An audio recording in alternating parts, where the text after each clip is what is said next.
पहले मैच में ना नए बॉल से हम कुछ कर सके और ना ही पुराने बॉल से हम कुछ कर सके। स्पोर्ट्स यारी से बड़े तूफान किस्म के और बड़े खतरनाक मैसेजेस हमें मिल रहे हैं। स्पोर्ट्स यारी कह रही है कि पाकिस्तान टीम को क्रिकेट छोड़ देनी चाहिए।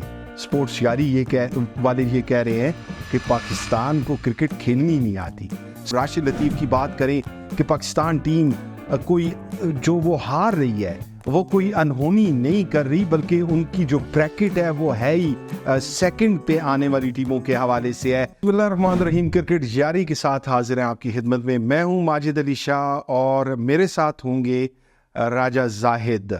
आज से ठीक 2 दिन के बाद दूसरा टेस्ट मैच रावलपिंडी के ग्राउंड में होने जा रहा है। और उससे पहले अगर हम पहले मैच के अंदर बनने वाली कंट्रोवर्सीज के हवाले से बात करें तो रमीज़ राजा के बकौल जो टीम सिलेक्शन थी और फिर उसके अलावा जो कैप्टन शान मसूद के डिसीजंस थे वो वजह बने मैच हारने की।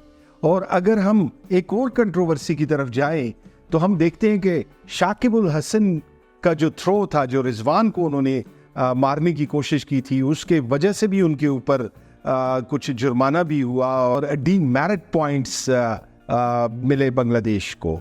उसके बावजूद बांग्लादेश ने शानदार परफॉर्मेंस देते हुए ये मैच जीता था। राशिद लतीफ़ की अगर बात की जाए तो राशिद लतीफ़ पाकिस्तान टीम के हवाले से उनका ख्याल ये है कि वो अपना एक ख़ास स्लॉट के अंदर मौजूद है, एक ख़ास कॉलम के अंदर मौजूद है, एक ब्रैकेट के अंदर मौजूद है कि पूरी दुनिया की क्रिकेट को डिफरेंट ब्रैकेट्स में तकसीम कर दिया गया है अपनी क्वालिटी परफॉर्मेंसेस या पुअर परफॉर्मेंसेस की वजह से।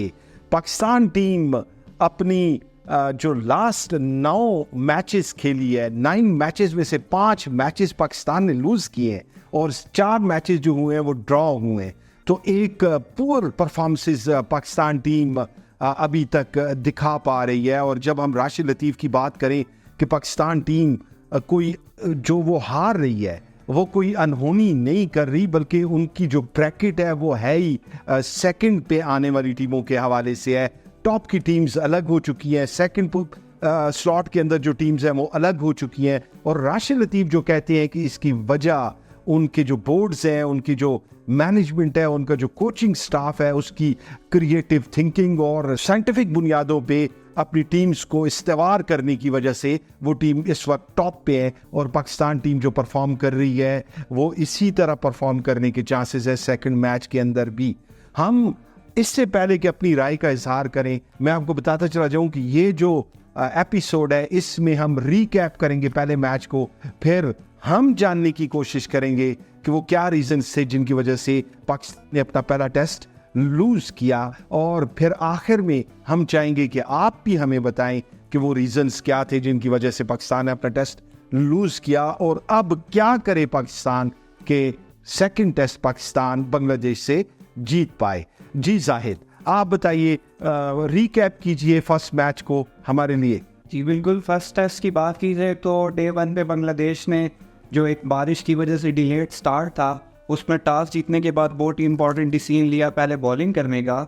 उसमें उन्होंने बहुत ही अच्छी पकड़ भी दिखाई और 16 रन पे 3 खिलाड़ी उन्होंने आउट कर लिए थे पाकिस्तान के बहुत ही अगली, और पाकिस्तान बैटिंग लाइनअप पे डोमिनेट करने की कोशिश की, जिसको ओवरकम किया साउथ शकील और साइम अयूब की पार्टनरशिप में इनिशियली, एंड देन रिजवान ने उनको ज्वाइन किया on the day 2 with a magnificent 171 runs not out जो उन्होंने किए, और उनका साथ भरपूर साथ दिया साउथ शकील ने 141 रन्स के साथ।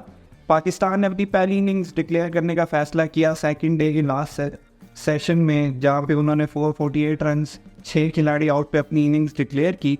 और उसके बाद डे 3 के स्टार्ट में at the end of the day 3 Pakistan कोई विकेट हासिल नहीं कर सका और बांग्लादेश को जो टारगेट मिला हुआ था कि सक्सेसफुली ये ओवर्स वो सी ऑफ करें, उन्होंने बहुत अच्छे से सी ऑफ किए वो ओवर्स।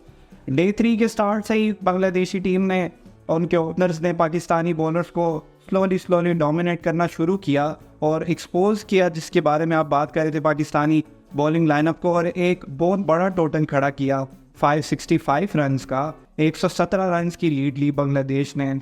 चौथे दिन के लास्ट सेशन पे पाकिस्तान को फिर बांग्लादेश ऑल आउट होगी वहाँ पे, जिनमें नसीम शाह की 3 आउट थे और बाकी पाकिस्तानी बॉलर्स खुरम शहजाद की 2 आउट थे और मोहम्मद अली के भी 2 आउट शामिल थे उसमें।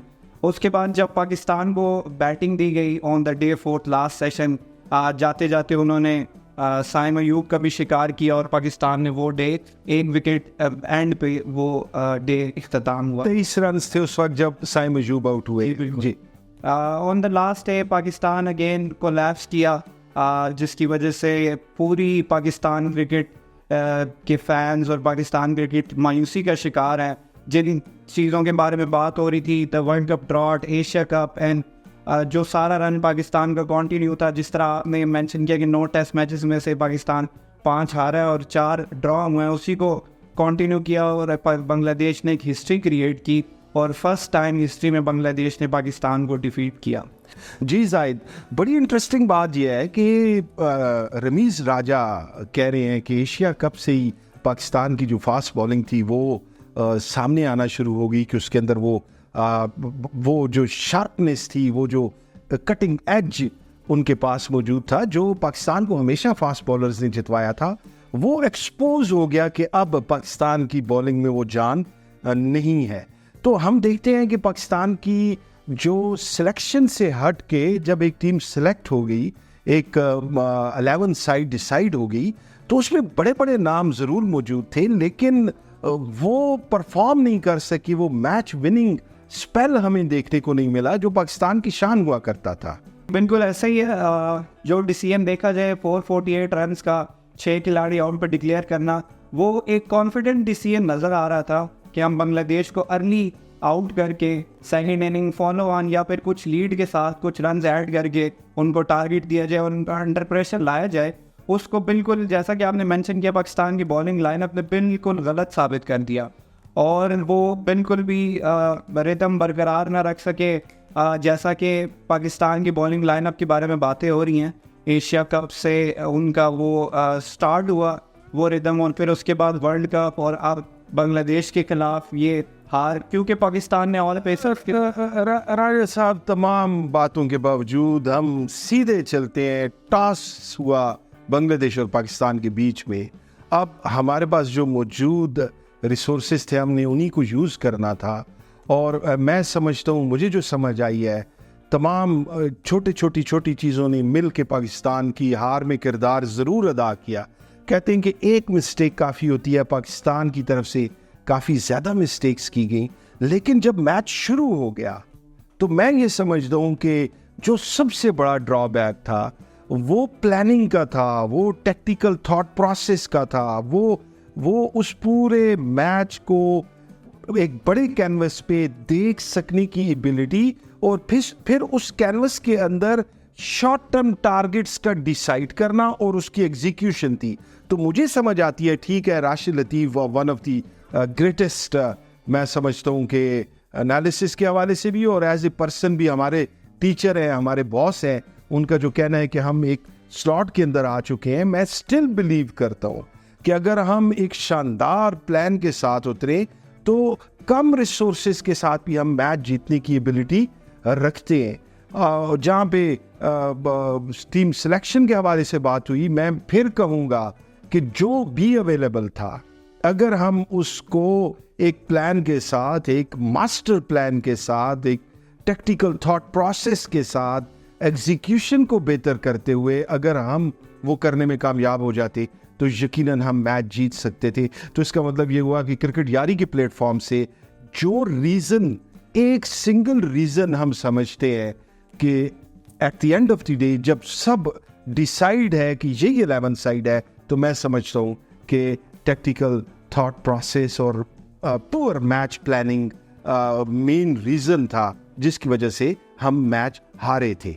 जी जाहिद, बिल्कुल इसी में एडिशन करना चाहूँगा और आपसे जानना भी चाहूँगा कि शान मसूद की कैप्टनसी पे काफ़ी डिसीजन उठ रहे हैं कि चाहे वो उनका बार बार अजहर महमूद से प्लानिंग लेना, जैसे कि रमीज़ राजा साहब ने मेंशन किया कि वो बार बार अपना थॉट प्रोसेस या जो करंट फील्ड डिसीजंस होते हैं उनको यूज़ नहीं कर रहे थे और वो बाहर से असिस्टेंस ले रहे थे, जिसकी वजह शायद उनकी करंट परफॉर्मेंस भी हो सकती है और उनकी रीसेंट कैप्टनसी में वापस आनी चाहिए। जी बिल्कुल, बड़ा अच्छा पॉइंट आपने उठाया जाहिद, और ये शायद इस बात की तरफ इशारा भी है कि कोई टीम प्लान मौजूद ही नहीं था। अगर टीम प्लान मौजूद होता तो इंडिविजुअली वो एडवाइस ना लेते, उनको ऑलरेडी पता होता कि मैंने क्या करना है, तो यकीनन टीम प्लान एक होना चाहिए था कि हमने इस मैच को आगे लेके कैसे चलना है।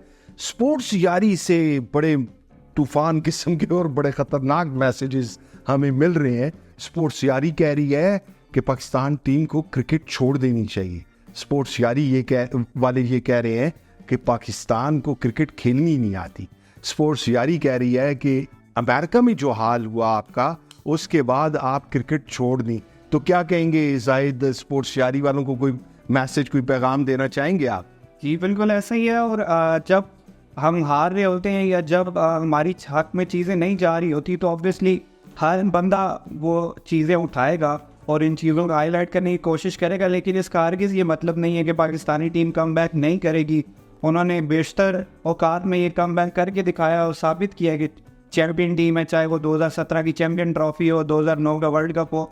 जब भी पाकिस्तानी टीम का फर्स्ट टेस्ट मैच जीतना अंडर मिसबाह कैप्टनसी, जब भी पाकिस्तानी टीम में हार्ड टाइम आया उन्होंने कमबैक करके दिखाया और भरपूर एबिलिटी रखती है पाकिस्तानी टीम कमबैक करने की। जी यकीनन जाहिद, और मैं चाहूँगा कि अब ये सिलसिला बंद हो जाना चाहिए कि हम इंडिविजुअल की बेस पे मैच जीतते रहे हैं माजी में भी। अब साइंटिफिक बुनियादों पे एक प्रॉपर प्लान के साथ उतरना पड़ेगा। अगर हम इंडिविजुअल एक्सीलेंस पे चलते रहे तो मेरा नहीं ख्याल कि हम ज़्यादा दूर तक चल पाएंगे। आखिर में मैं ये चाहूँगा कि आप ज़रूर अपनी राय का इज़हार कीजिए, कमेंट्स के थ्रू आप क्वेश्चंस कर सकते हैं। हम कोशिश करेंगे कि लाइव में हम आपको लाइव भी ले पाए ताकि आप इस शानदार प्रोग्राम का हिस्सा बन सकें। ये जो प्रोग्राम था ये बिल्डअप है सेकंड टेस्ट मैच का। सेकंड टेस्ट मैच के तमाम आखिरी सेशन का पे आप लाइव तबसरा भी देख पाएंगे, सुन पाएंगे क्रिकेट यारी के प्लेटफॉर्म से। हमारे साथ जुड़े रहिए, शेयर कीजिए, लाइक कीजिए और हमारी टीम का हिस्सा बनिए। आपका बहुत शुक्रिया। अल्लाह हाफिज़।